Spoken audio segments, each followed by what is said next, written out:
కొంతమంది చెప్తా ఉన్నారు కాకినాడలోకి వెళ్తే ఏదో సాధిస్తామని. మీరు గమనించవలసింది మనకు కావాల్సింది అభివృద్ధి పరంగా ఈ రోజు నేను ఖచ్చితంగా చెప్పగలను 150 కోట్లు పైబడి కేవలం అభివృద్ధి పనులు చేయడం జరిగింది. రానున్న కాలంలో ఇంకో 150 కోట్లు కూడా తీసుకురావడం జరుగుతోంది. మనకి అభివృద్ధి ముఖ్యం.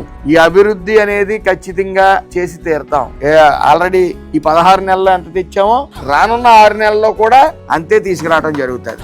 కాబట్టి ఖాళీగా కూర్చుని ఏం చేయాలో తెలియని వైసీపీ నాయకులు ఏదో విషం జిమ్ముతా ఉన్నారు. ఈ అక్కుపక్షి లాంటి సాక్షి అది నచ్చింది రాసుకుంటా ఉన్నాడు. నేను చంద్రబాబు నాయుడు గారు లోకేష్ గారి దగ్గర మాట తీసుకున్న తర్వాత మీ అందరికీ చెప్తా ఉన్నాను, ఏ ఆఫీసు ఎక్కడికి వెళ్ళదు, ఇక్కడే ఉంటది, అన్ని అందుబాటులో ఉంటాయి.